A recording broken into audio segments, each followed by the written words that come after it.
안녕하세요, 수험생 여러분. 만나서 반갑습니다. 더 배운 공무원 고교수 이진호입니다. 자, 저희 이제 이번에는 진국어 3 문제풀이 시간이 되겠습니다. 문제풀이. 저희가 이론서 1권, 2권을 바탕으로 그대로 문제풀이 적용을 해서 여러분들이 이제 공부를 하셔야 되는데, 자, 우선 이 3 같은 경우에는 문제풀이 강좌 같은 경우에는 여러분들이 문제를 먼저 푸셔야 됩니다. 먼저 푸시고 강의를 보는 것이 분명히 맞습니다. 제가 지금부터 진행하고 있는 것은 바로 문제를 풀이하는 것이기 때문에 여러분들 반드시 문제를 푸시고 강좌 제목을 보면은 강좌 제목을 보면은 어디에서 어디까지 이런 내용들이 다 나오고 있을 겁니다. 그래서 강의에 맞춰서 여러분들이 진행을 하고 싶다라고 하게 되면은 강의에 맞춰서 문제를 먼저 푸시고 이렇게 강좌를 참고하시는 게 맞습니다. 자, 그러면은 저희 교재는 6쪽이 되겠습니다. 6쪽부터 고전부터 순차적으로 한번 살펴보도록 하겠습니다. 자, 우선 1번 문제를 보게 되면은 우선 1번에서 6번까지는 구지가가 나오고 있죠. 구지가. 구지가가 나오고 있는데 이론에서도 구지가는 나오고 있습니다. 자, 이것을 바탕으로 한번 보도록 하겠습니다. 자, 우선 구지가를 보게 되면은 이 노래 시상 전개 방법으로 가장 알맞은 것이라고 나오고 있는데, 여러분들 구지가 하면은 여러분들이 꼭 생각을 해야 되는 게 뭐가 되느냐? 왕의 광림을 기원하고 있는 기본적으로 서사적인 성격을 가지고 있죠. 서사적인 성격. 자, 여기서 말하고 있는 이 서사적인 성격이라는 것은 집단적인 성격을 지니고 있다라고 여러분들 이해를 하시면 되겠습니다. 집단적인 성격. 자, 그런데 이 시상전개 방식을 보게 되면은, 자, 뭐 거부가라고 해서 뭐가 되겠습니까? 거부기를 부르고 있는 거죠.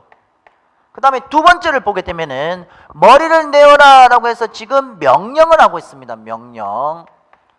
그 다음에 만약 내어놓지 않으면 가정이 되겠고, 마지막은 구워서 먹겠다라고 해서 위협의 구조를 지니고 있는 거죠. 위협의 구조.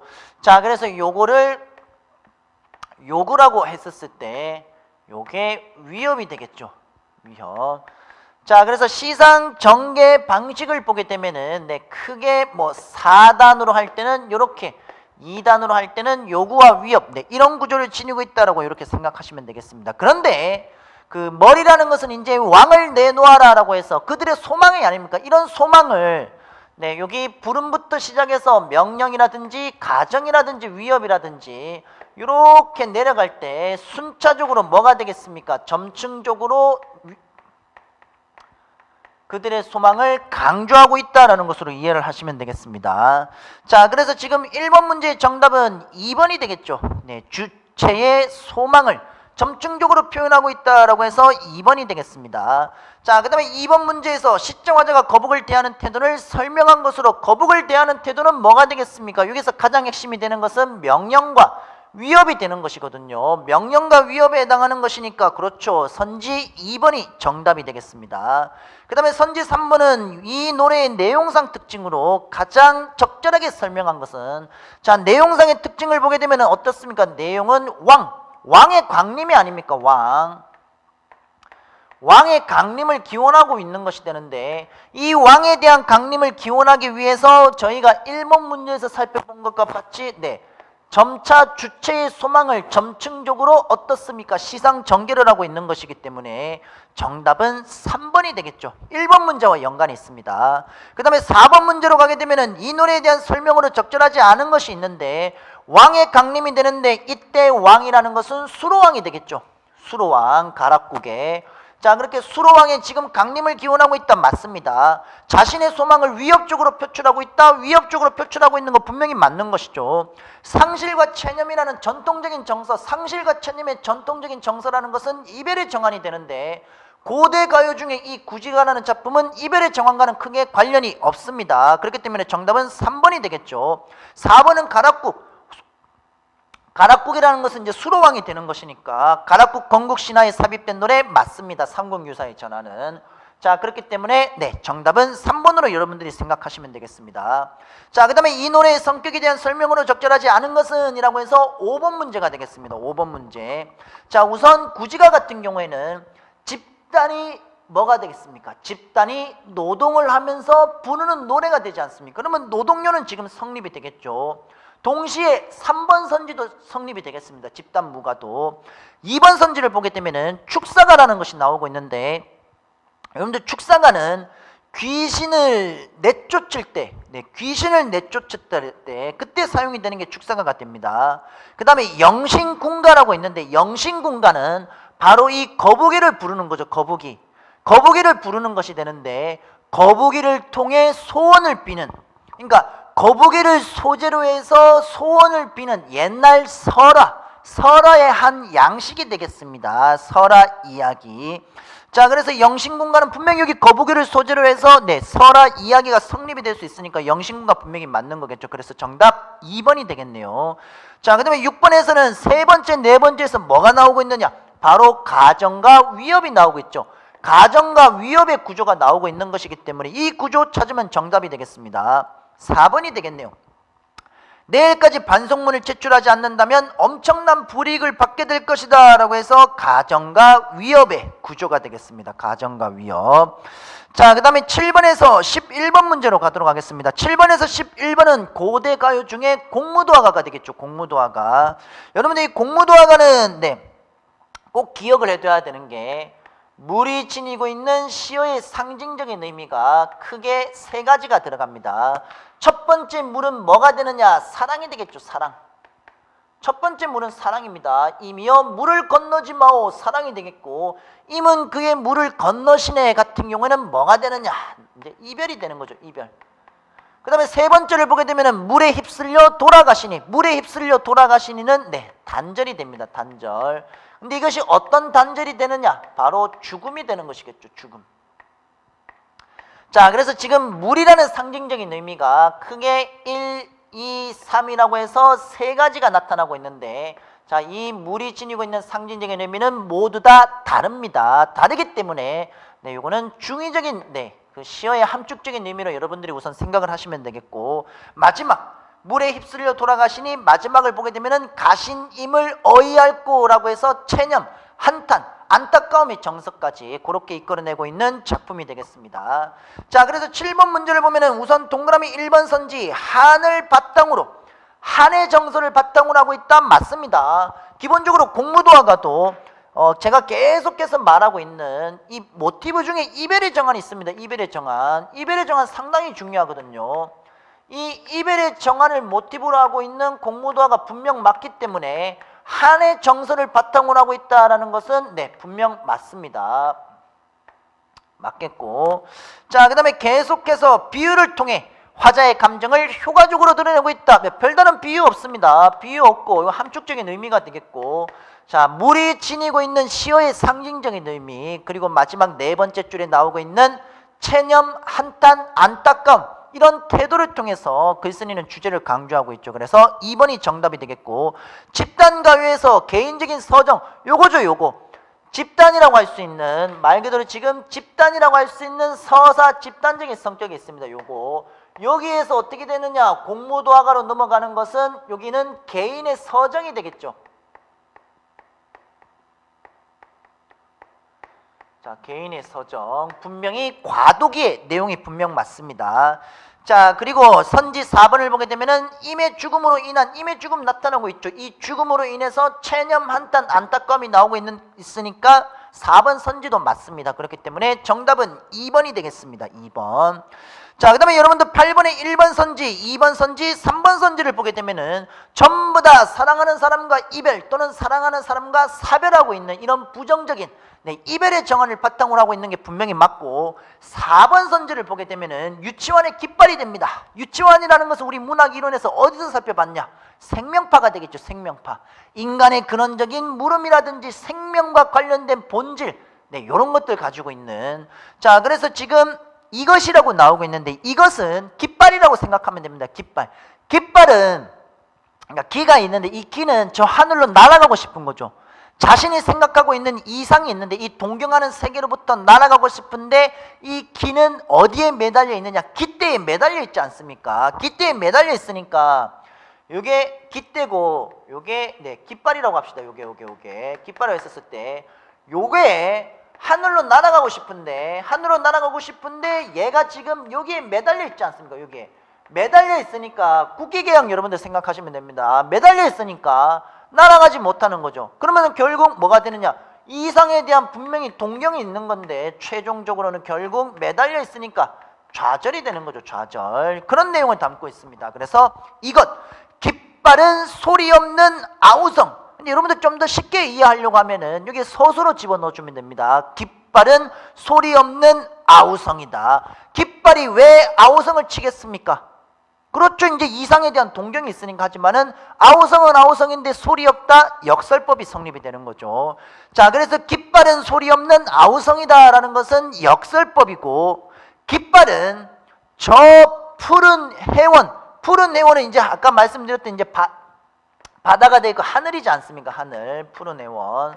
자, 요거는 이제 동경을 하고 있는데, 자, 이 동경하는 대상인 푸른 해원을 향해 흔드는 영원한 노스텔지어의 손수건이다. 순정은 물결같이 바람에 나부끼고 깃발이 이렇게 바람에 나부끼지 않습니까?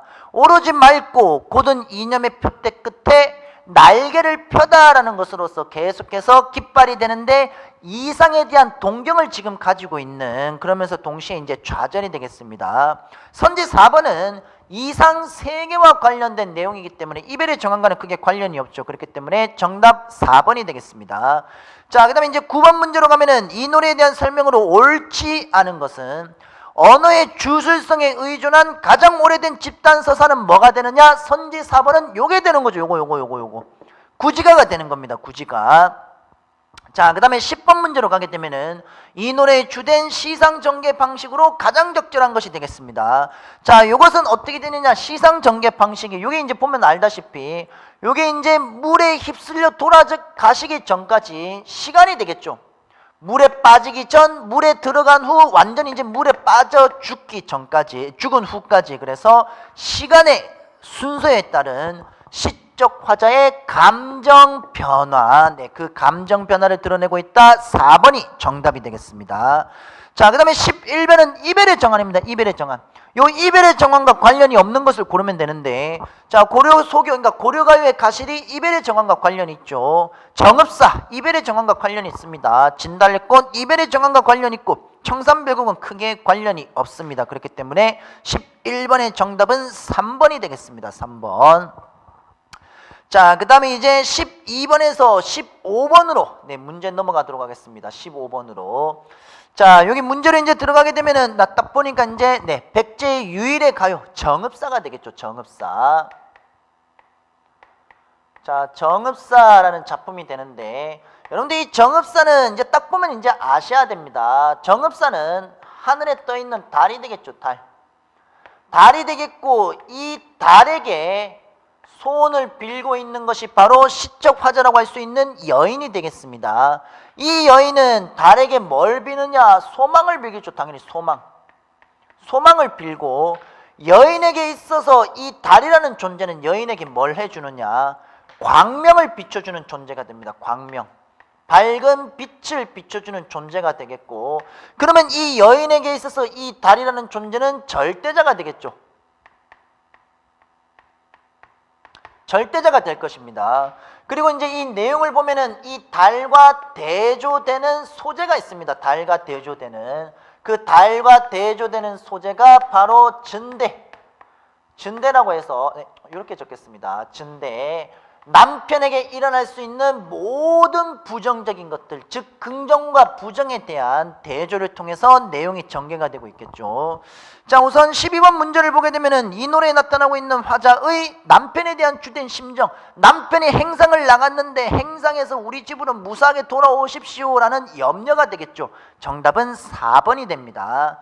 13번을 보면은 강세 전미사라고 할 수 있는 곰이 들어가고 있는데, 이것은 앞에 나오고 있는 것을 2번 반복해 주면 됩니다. 달아 높이 곰, 달림이시여 높이 높이, 머리 곰은 멀리 멀리. 그러면 높이 높이 멀리 멀리에 해당하는 거니까 그만큼 뭐를 강렬한 소망을 빌고 있는 거죠. 달림이시여 높이 높이 멀리 멀리 돋으셔 광명을 비춰달라, 이런 말이 되는 것이니까 강렬한 소망을 드러내주고 있습니다. 자, 그 다음에 이제 14번 문제로 가서 다음 중 나와 유사한 관계에 놓여 있는 것이 되는데, 자, 요거는 이제 가나 같은 경우는 제가 여기에 적었다시피 긍정이 되지 않습니까? 긍정에 해당하는 달에 대한 속성과 남편에게 일어날 수 있는 모든 부정이 되겠습니다. 긍정과 부정이 되겠죠. 긍정과 부정의 요소로 바라볼 수 있는 것은 14번은 1번이 정답이 됩니다. 눈이라는 것은 일제강점으로부터 시련, 고통, 억압을 얘기하게 되는 것이고, 매와 향기는 독립에 대한 기운이 되겠죠. 부정과 긍정이 됩니다. 똑같은 내용이 되겠습니다. 똑같은. 그래서 14번의 정답은 1번이 되겠습니다. 자, 그 다음에 15번은 저희 이론서 2권에도 나오고 있었었고, 망부석서로와 관련되어 있다. 맞습니다. 가사가 전하는 유일한 백제의 노래이다. 맞습니다. 여음을 제외하면은 시조 형식과 유사하다. 이것도 역시 맞는 거죠. 시조 형식은 여러분들 거기 보시면 됩니다. 달아 높이곰 도두샤 머리곰 빛이 오시라. 요게 초장입니다. 어기야 어강돌이 아으 다롱들은 다 빼면 되겠죠. 후렴구 여음구니까. 그러면 중장은 어디게 되느냐? 저제 녀려 신고요 증대를 드대 올세라. 요게 중장이 되는 거죠. 마지막 종장은 어느이다 놓고시라 내 가는데 점그를 세라. 여기가 종장이 되겠죠. 물론 종장의 첫 음보는 세 글자로 고정되어 있는 건 분명히 아닙니다. 하지만은 학자들이 시조의 원형을 찾을 때 백제의 정읍사에서 찾는 이런 것도 분명히 있었습니다. 그렇기 때문에 없는 것은 4번이 정답이 되겠네요. 이미 없음에 대한 탄식, 체념이 주된 정서를 지니고 있는 것이 아니라 남편이 있는데 남편이 지금 행상 나갔죠. 시장에 나갔습니다. 시장 나간 남편을 무사하게 돌아와 달라는 그 소망을 기원하고 있는 내용이 되겠습니다. 그렇기 때문에 15번의 정답은 4번이 됩니다. 4번. 자, 그 다음에 이제 16번에서 20번 문제로 가게 되면은 제막매가가 되겠죠. 제막매가. 자, 제막매가를 보면은 이 노래를 읽고 나올 수 있는 반응으로 적절하지 않은 것이 되는데, 자, 제막매가 같은 경우는 기본적으로 누이의 죽음이 됩니다. 누이의 죽음이 되는데, 자, 지금 월명사라는 화자가 있겠고, 화자는 월명사 스님이 됩니다. 스님이 되고, 그 다음에 누이가 있습니다. 누이. 중요한 것은 여기는 이제 저승이 되겠죠. 여기는 저승이 되는 거고 죽어있는 상황이고, 여기는 지금 이승 살아있는 사람이 되겠습니다. 그래서 여기는 저승이 되겠고 이승이 되겠고, 자, 그래서 처음에는 이렇게 서로 상반된 곳에 이제 살고 있으면서 나중에는 이것을 상반되게 보는 것이 아니라 나중에는 어떻게 되느냐? 동일하게 바라보고 있는 거죠. 어차피 이제 이 월명사라는 화사도 어떻게 되겠습니까? 죽게 되는 거죠. 근데 이제 이 월명사라는 사람은 스님이다 보니까 이 사람은 뭘 추구하게 되느냐? 역시 불교 윤회. 반드시 나중에 이제 너와 나는 만난다라는 것으로서 이때 불교적인 윤회는 뭐가 되느냐? 극락세계가 되는 거죠. 극락세계. 자, 극락세계를 통해서 만날 수 있다는 것을 보여주고 있습니다. 근데 여러분들 여기서 이제 중요한 게 여러분들 요것 좀 생각하셔야 됩니다. 아까 누이는 저승이다라고 했는데 요거 죽음이죠. 죽음이 되는데 똑같은 소재가 죽음이다 할지라도 여기 지금 우리 아까 봤던 공무도화가 있죠. 공무도화에서 나오는 이 죽음은 단절입니다. 근데 지금 이 제막매가에서 나오고 있는 누이의 죽음이라는 것은 이거는 단절로 끝을 내고 있는 것이 아니라 이거는 연결이 되는 거죠. 죽음을 단절로 뜻하고 있는 것이 아니라 연결이 됩니다. 뭐에다가? 극락세계에다 연결을 하고 있죠. 너와 나는 반드시 만날 수밖에 없다라는, 너와 나는 만날 수밖에 없다라는 죽음을 연결시켜주고 있는 그런 내용으로 이해하시면 되겠습니다. 19채 향가가 되겠죠. 향가 10줄 19채 향가가 되겠습니다. 자, 16번에 1번을 보면은 혈육의 죽음, 그러니까 죽은 여동생을 통해 인생의 무상감을 깨닫고 있다. 인생 무상 깨닫고 있는 내용 없습니다. 1번이 정답이 되겠죠. 인생의 무상감을 깨닫는 것이 아니라 제가 여기 말씀드렸다시피 내가 나중에 화자 월명사가 죽고 난 뒤에 스님이니까 불교적 윤회 사상이 들어가고 있으면서 나중에 극락세계에서 만나겠다, 이런 희망을 이끌어내고 있는 거지 인생 무상과는 크게 관련이 없습니다. 1번이 정답이 되겠고, 17번 이 노래에 대한 설명으로 옳지 않은 것은 4번이 정답이 되겠죠. 불교적 무상감에 빠져서 절망적인 어조를 나타내고 있는 것이 아니라 오히려 불교적 사상을 통해 희망으로 극복하고 있다. 미래에 대한 희망을 나타내고 있다. 이렇게 하는 것이 맞습니다. 그래서 17번의 정답 4번이 되겠습니다. 그 다음에 18번은 네, 요거는 뭐 여러분들 뭐 제망매가는 이론서 2권에서도 저희가 이제 했으니까 그대로 여러분들이 이해를 하시면 되겠죠. 4번이 되겠죠. 그 다음에 19번 유추 없습니다. 유추라는 것은 어떤 공통된 사례가 들어가야 돼요. 공통된 사례가 뭐가 들어갑니까? 유추 안 들어갑니다. 유추 안 들어가고 있으니까 3번이 정답이 되겠고, 그 다음에 이제 20번에 나오고 있는 네, 이 노래에 대한 감상의 관점이 다른 것은 일단 선제 1번을 보니까 그냥 불교적인 윤회관이 드러나고 있다라고 해서 요거는 내적이 되겠죠. 내적, 즉 내재적이 되겠습니다. 작품 안에. 하지만 2번, 3번, 4번을 보게 되면은 신라인이라고 해서 당시 현실을 반영하고 있는 반영론이 되겠고, 3번은 작가는 스님이다. 작가와 관련되는 것이기 때문에 표현론이 되겠죠. 그 다음에 4번 선지를 보니까 죽은 누이를 추모, 가족의 애잔한 마음에 공감이 간다라는 것은 독자와 관련이 있는 겁니다. 그래서 효용론이 되는 것이겠죠. 그래서 관점이 다른 것은 1번만 내재론이고 2번, 3번, 4번은 외재론이 되겠습니다. 그래서 1번이 정답이 되겠습니다. 1번. 자, 그 다음에 21번 문제로 가게 되면은, 자, 여러분들 21번 문제는 다음 괄호 안에 해당하는 제목과 지은이가 바르게 연결되는 것인데, 여러분들 이거는 그러니까 유교 계열의 향가가 있습니다. 유교 계열의 향가에 안민가가 있겠죠. 그렇다면 나를 위해 안민가를 지어주시오 라고 해서 충담사가 되겠네요. 충담사. 유교적인 계열의 향가가 됩니다. 그러니까 그 신라 경동왕 때 네, 여러 일들이 있었다고 합니다. 뭐 굵직굵직한 나라에 대해서 이제 일들이 있어서 이제 이 경덕왕이 이제 그 신라인을 하나로 통합할 필요가 있었겠죠. 그래서 유교라는 이념을 하나 가지고 임금은 임금답게, 신하는 신하답게, 백성은 백성답게라는 그런 내용을 가지고 있는 네, 정답은 1번이 되겠습니다. 안민가. 자, 그 다음에 22에서 23번에 나오고 있는 최치원의 제가야산 독서당이 되는데, 그런데 이거는 이제 기본적으로 가야산이 이렇게 있다라고 했었을 때 최치원이 여기 이제 안에 있는 거죠. 시적 화자가 안에 있습니다. 안에 살고 있는데, 최치원은 네, 신라에서 당나라로 유학을 갔는데 진골, 송골이라는 어떤 신분적 한계에 지금 갇혀있기 때문에 최치원은 육두품이 되지 않습니까? 그렇기 때문에 신분상 어떤 제약이 있기 때문에 유학을 갔다 와서, 당나라부터 유학을 갔다 와서 정치 개혁을 하고 싶었지만 신분상 한계 때문에 그런 어떤 한계점이 있었었죠. 정치 개혁이 결국 실패를 하고 네, 가야산에 있으면서 세상과 시시비비하는 소리 하기 싫은 겁니다.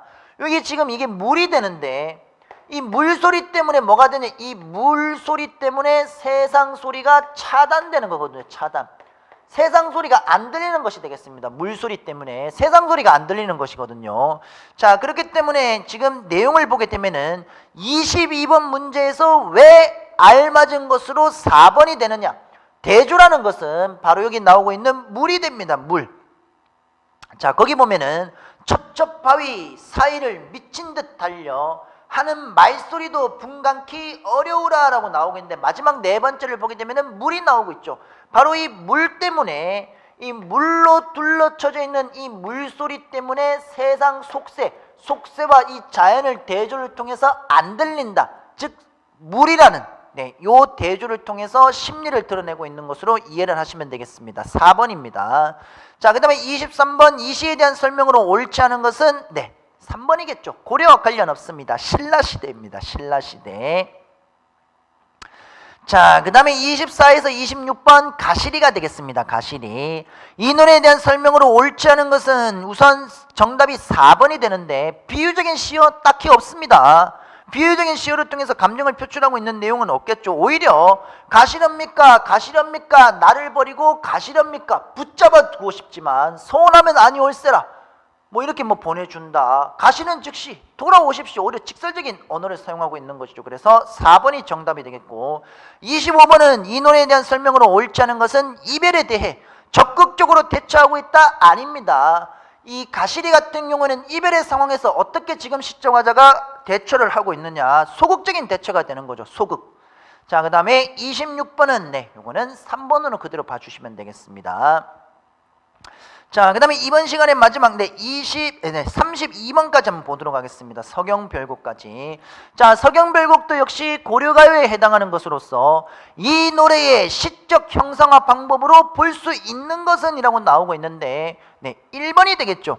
우회적인 방법으로 시적 화자의 감정을 표현하고 있다라고 나오고 있는데, 여러분들 이 시는 어떻습니까? 1년 여성, 3연 여성이고 2연이 남성이 되는 거죠. 근데 이 남성이 구슬이 바위에 떨어진들 끈이야 떨어지겠습니까? 또는 끊어지겠습니까? 라고 해서 끈이라는 것은 믿음이 됩니다.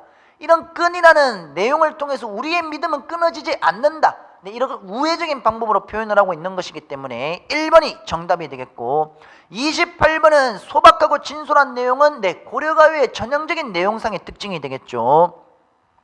자, 그리고 나서 고려가요는 나중에 구비문학으로 전승되다가 이제 우리 그 한글 즉 훈민정음이 창제되고 난 뒤에 악장가사, 악학괴범, 시용향악보, 선지 2번에 나오고 있는 것처럼 그런 문헌에 실려서 전해지고 있습니다. 그리고 서민들의 민요가 궁중 악곡화되는 과정, 악곡화되는 과정을 통해 이렇게 이제 생성이 되었다. 다 맞습니다. 정답 4번이 되고, 29번은 이 노래에 대한 설명으로 옳은 것은 4번이 되겠죠. 분명히 여인은 임에 대한 영원한 사랑을 맹세하고 있는 것으로서 아주 적극적인 여인상을 지니고 있습니다. 그래서 화자는 임에 대한 변함없는 사랑, 남자도 역시 마찬가지죠. 남자도 지금 변함없는 사랑, 1년에서는 여인이 길쌈하던 배, 이거는 여성이 할 수 있는 일이거든요. 그러니까 여성이 할 수 있는 길쌈하던 배를 버리면서까지 울면서 나를 사랑해 주신다면 울면서 당신을 쫓아가겠습니다. 이런 이제 사랑을 다짐하고 있고, 남자도 역시 이연에서 아까 그건 제가 말씀드렸고 4번이 됩니다. 자, 그 다음에 30번 문제의 정답은 이 노래에 함축된 내용과 거리가 먼 것이 되는데 4번이죠. 제가 아까 말씀드렸다시피 여기서 화자 소극적인 내용은 없습니다. 아주 적극적입니다. 사면으로 가기 때문에는 시적 화자는 여성은 뱃사공, 그러니까 뱃사공은 아무런 잘못도 없는데 그냥 배를 내어 놓았다고 뱃사공에게 원망, 네 아내가 음탕하다, 이런 모함을 하고 있는 것이고, 자, 그렇기 때문에 소극적인 태도 아닙니다. 적극적인 태도입니다. 31번은 아까 제가 방금 말씀드렸던 뱃사공 원망인데, 뱃사공이 우리의 힘을 방해하고 있다라고 생각하지 않습니까? 여자는 이 남자가 대동강 이쪽에서 대동강 저쪽으로 건너가는 순간 건너편 꽃이라고 해서, 건너편 꽃이라는 것은 또 다른 힘이 되거든요. 이 또 다른 힘을 만난다, 이거는 여성으로서의 질투, 다른 여자 만날까 봐 이런 질투 때문에 배를 내어놓은 이 사공, 뱃사공은 배를 내어놓는 게 당연한 거거든요. 그래서 원망하는 그런 형식으로 여러분들이 이해를 하시면 되겠습니다. 그래서 3번이 정답이고, 그 다음에 3번은 우로곰이라고 나오고 있는데, 우로곰 같은 경우에는 사랑해 주신다면 울면서 쫓아가겠습니다. 울면서가 되겠죠. 울면서. 그래서 정답은 3번이 되겠습니다. 3번. 자, 여기까지 저희가 한번 살펴봤고, 그 다음은 33번 문제 청산별곡부터 또 뒤쪽으로 한번 살펴보도록 하겠습니다. 자, 그렇게 문제풀이 여러분들 그 이론서와 같이 이론서 공부하시면서 함께 이제 병행하시면서 문제도 이렇게 이제 쭉 푸시고, 마지막은 또 그 모의고사가 또 5회분 정도 이제 수록이 되고 있습니다. 그런 문제들까지 여러분들이 다 한번 확인해 주셨으면 좋겠습니다. 자, 여기까지 고생 많으셨습니다. 그러면 다음 2강에서 찾아뵙도록 하겠습니다. 수고하셨습니다.